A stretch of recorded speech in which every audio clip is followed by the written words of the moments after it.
40 வாசிங்களேன்.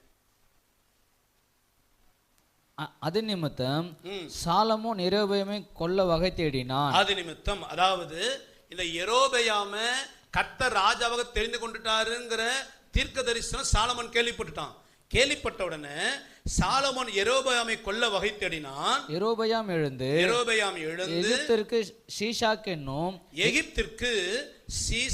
என்னும் எகிப்தின் ராஜாவினிடத்தில் ஓடிப்போய் சாலமோன் மரணம் அடைய மட்டும் எகிப்திலே இருந்தான். நல்ல கவனிங்க. இப்ப சாலமோன் என்ன பண்றாரு, தனக்கு அப்புறம் தன் பையன் ராஜாவாகணும்னு பிளான் பண்ணி வச்சிருக்காரு 12 கோத்திரத்துக்கும். ஆனா கர்த்தர் அகியாங்க தீர்க்கதரிசி மூலமா 12 கோத்திரம் 2 உடைக்க போறேன்னு சொல்லிட்டாரு. உடைச்சதுல 10 தூக்கி யார் கையில கொடுக்க போறேன்? யெரொபெயாம் கையில கொடுக்க போறேன். இந்த நியூஸ் தீர்க்க தரிசனம் எல்லாம் சாலமோனுக்கு வந்துருச்சு. வந்தோடனே சாலமோன் யோசிக்கிறான், ஏன்னா ஞானி இல்ல அவரு. ஞானிகள் தான் ரொம்ப கிளவரா பிளான் பண்ணுவோம். அல்லேலூயா. இப்ப பிளான் பண்றான், இந்த யெரொபெயாம் உயிரோடு இருந்தா தானே என் பையனோட ராஜ்ய பதவி போகும். யெரொபெயாம் என்ன பண்ணிடுவோம், கொன்னுடுவோம் முடிவு பண்றான். இப்ப யெரொபெயாம் உயிர் பிழைப்பதற்கா எங்க ஓடி போனா சாலமோன் சாகிற வரைக்கும் எகிப்துல தான் இருந்தான். நல்ல கவனிங்க. இவன் எகிப்துக்கு ஓடி போனது உயிர் தப்ப. ஆனா திரும்பி வரும் பொழுது கரைப்பட்டவனாய் வந்தான். இந்த கண்ணுக்குட்டி ஆராதனை எகிப்துல ஃபேமஸ். இந்த கண்ணுக்குட்டி ஆராதனை எங்க ஃபேமஸ்? இந்த எகிப்துல இருந்தா பார்த்தீங்களா? அங்க வாழ்ற காலத்துல அந்த ஜனங்களை பார்த்தான், அவங்களோடு பழகுனான், அவங்களோட ஐக்கியப்பட்டான். அவங்க வாழ்க்கையால் இவன் கரைபட ஆரம்பித்தான். அவன் கண்ணுக்குட்டி ஆராதனை பார்க்கறான், அவங்க ஆராதிக்கிற விதங்களை பார்க்கறான்.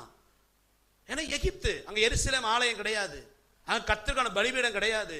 இவன் எங்க போனாலும் கண்ணுக்குட்டிக்கான பலிபீடம், அவங்க வணங்குற வழிபாடு எல்லாம் பார்க்கறான். அந்த வழிபாட்டு முறை அருவருப்பானது, அதிலே அவன் களி கூறுகிறான். ஏன்னா அந்த கண்ணுக்குட்டி ஆராதிக்கும் போது உங்களை என்னை போல பணிந்து குனிந்து ஆராதிக்கிற பழக்கம் அவங்களுக்கு கிடையாது. அவன் என்ன பண்ணுவாங்கன்னா, குடித்து வெறித்து அரை நிர்வாணத்துல சரீர இச்சைகளை தூண்டுகிற நடனங்களும் கலிகூறுதலும் இருக்கும். அதைத்தான் இஸ்ரவேல் ஜனங்கள், நீங்க யாத்திரை 32 அதிகாரம் வாசிக்கும் பொழுது, கண்ணுக்குட்டிக்கு பலிபீடம் கட்டும் பொழுது நிர்வாண கோலத்தில் கர்த்தரை ஆராதித்தார்களாம். அது எகிப்தின் வழிபாடு. இப்போ இந்த யெரொபெயாம் எகிப்துல பார்க்கறான், அவன் வழிபாட்டு முறை பார்க்கறான், அந்த அருவருப்பான இச்சைகளை பார்க்கறான். இவன் இருதயம் கரைபட ஆரம்பித்தது. அந்த கரையோடு திரும்ப ரிட்டர்ன் வந்தான் பார்த்தீங்களா? வந்த பொழுது இவன் ராஜாவான உடனே அந்த கரைப்பட்ட வாழ்க்கையினால் தேவனை அசட்டை பண்ணி பலிபீடம் கண்ணுக்குட்டி கட்டுனா, ஜனங்களை வழிதவர பண்ணினான். பிரச்சனை எங்கன்னா, கர்த்தரை அறிந்திருந்த தேவனை அறிந்திருந்த இந்த யெரொபெயாம் நிக்க கூடாத இடத்துல நின்னா, பழகக்கூடாத இடத்துல.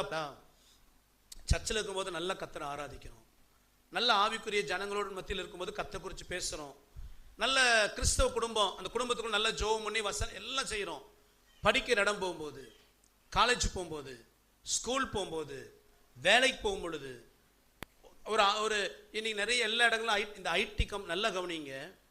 இந்த யெரொபெயாம் எப்படி எகிப்துல போயிருந்தானோ அதே போல இந்த உலகம் ஒரு எகிப்து. நீங்க வேலை செய்யற, நீங்க படிக்கிற இடம் ஒரு எகிப்து. இந்த உலகம் பொல்லாங்கனுக்குள் இருக்கிறது. இந்த உலகத்துக்குள் நீங்க எதுக்காக இருக்கிறீங்கிறத புரிஞ்சுக்கணும். யெரொபெயாம் எதுக்காக எகிப்துக்கு போனா? எதுக்குங்க போனா? நீங்க எதுக்காக ஸ்கூல் காலேஜ் போறீங்க? படிக்க. எதுக்காக ஒரு வேலைக்கு, ஒரு ஐடி கம்பெனியோ எம்என்சி கம்பெனியோ ஒரு ஆபீஸோ எதுக்காக போறீங்க? தேவைக்காக பணம் சம்பாதிக்க. அதோட நிறுத்திடணும், அதோட நிறுத்தணும். இந்த யெரொபெயாம் போனவன் சாலமோன் சாகிறதுக்கு நான் கொஞ்ச நாள் இங்க உயிர் பிழைக்க இருக்கிறேன் அதோடு ரிட்டர்ன் வந்திருந்தானா தவறி இருக்க மாட்டான். போன இடத்துல அவர்களோடு சம்பந்தம் கலந்தான், அவர்களை போல மாற ஆரம்பித்தான். இங்கதான் பிரச்சனை. நல்ல ஆண்டா இருந்த பிள்ளைங்க படிக்கிற இடத்துல, காலேஜுக்கு போன உடனே, ஐடி கம்பெனி போன உடனே, ஒரு எம்என்சி போன, ஒரு ஆபீஸ் போன உடனே, வெளி உலகத்தோட சம்பந்தம் கலந்த உடனே அங்க இருக்கிற நபர்களை பார்க்கறது, அவங்களுடைய அலங்காரம், அவங்களுடைய பாவனை, அவங்க நட உட பழக்க வழக்கம், அவங்க லைஃப் ஸ்டைல் எல்லாத்தையும் பார்த்த உடனே ஒரு ஈர்ப்பு வரும். ஆனா நீயும் நானும் வித்தியாசமானல் என்பதை உணர்ந்து மனம் திரும்பி நம்மை காத்துக்கொள்ள வேண்டியது அவசியம். அல்லேலூயா.